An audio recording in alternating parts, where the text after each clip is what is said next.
अस्सलाम वालेकुम एवरीवन। आज मैं आप सबके लिए लेके आई हूँ किड्स स्पेशल सूजी की खीर बनाने की रेसिपी, जिसको खिलाने के बाद आपको 15 दिनों के अंदर अंदर बच्चों में आपको वाजिया फ़र्क नज़र आएगा। आपके बच्चे हेल्दी हो जाएंगे और बच्चों की जो बोन्स है वो भी स्ट्रॉन्ग होगी। और इसको बनाने का और स्टोर करने का तरीका भी मैं आपको इस वीडियो में बताऊँगी। इसको बनाने के लिए यहाँ पे मैंने 1 पाव से थोड़ा सा कम मैंने देसी घी लिया है और 1 पाव मैंने यहाँ पे सूजी ली है। सूजी को मैंने अच्छे तरीके से छान लिया है। आपने भी छान के इस्तेमाल करना है ताकि इसमें कोई कीड़ा मकोड़ा वगैरह ना रह जाए। अब मैंने यहाँ पर एक पैन लिया है, जो हमने देसी घी लिया हुआ था वो इसमें डाल देंगे और इसको देसी घी को हम मेल्ट कर लेंगे।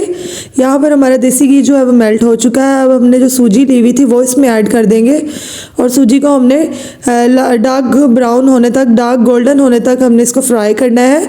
इसको फ्राई करने के लिए हमें 15 से 20 मिनट लगेंगे। बस आपने इसको लो फ्लेम पर ही फ्राई करना है। आपने फ्लेम जो है वो हाई नहीं रखना, उससे हमारी जो सूजी है वो जल जाएगी। 15 से 20 मिनट में ये सूजी जो है हमारी अच्छे तरीके से भुन जाएगी। ये आप देख सकते हैं हमारी सूजी का कलर चेंज हो चुका है।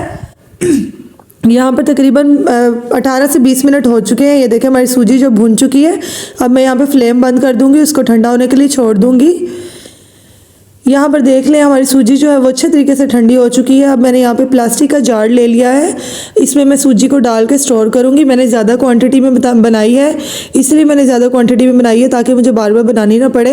अब मैं इस जार में इसको स्टोर करूँगी तकरीबन 2 महीने के लिए। अब हम इसे स्टोर कर सकते हैं। अगर सर्दियाँ हैं तो हम इसे रूम टेम्परेचर पर रख सकते हैं। अगर गर्मियाँ हैं तो आप इसे फ्रिज में रख सकते हैं और 2 से 3 महीने के लिए ये बिल्कुल सेव रहेगी, ख़राब बिल्कुल भी नहीं होगी। अब मैंने सेम वही पैन लिया है, इसमें मैं 1.5 टेबल स्पून जो है 1.5 टेबल स्पून जो हमने सूजी भून के रखी हुई थी वो ऐड करूँगी। और इसमें ये मैं एक टाइम सर्विंग के लिए बता रही हूँ, आपके बच्चे जितनी खाएंगे आप उस हिसाब से बनाइएगा। इतनी इनफ होती है 6 महीने से 1 साल के बच्चों के लिए। अब मैंने इसमें हाफ कप से थोड़ा सा ज़्यादा मैंने इसमें दूध शामिल किया है और इसको मीडियम टू लो फ्लेम पर हम पकाएंगे जब तक हमारी सूजी फूल नहीं जाएगी, तब तक हमें इसे पकाना है। ये देख सकते हैं आप हमारी सूजी जो है वो हल्की हल्की सी फूलना शुरू हो गई है और सूजी का कलर भी लाइट हो गया है। इसको पकाने के बाद थोड़ा सा लाइट हो जाएगा ये। इसमें मैंने 1 टीस्पून मैंने चीनी का इस्तेमाल किया। अगर आप चीनी बच्चों को नहीं दे रहे तो आप शक्कर वगैरह का इस्तेमाल भी कर सकते हैं, खजूर का पेस्ट भी डाल सकते हैं।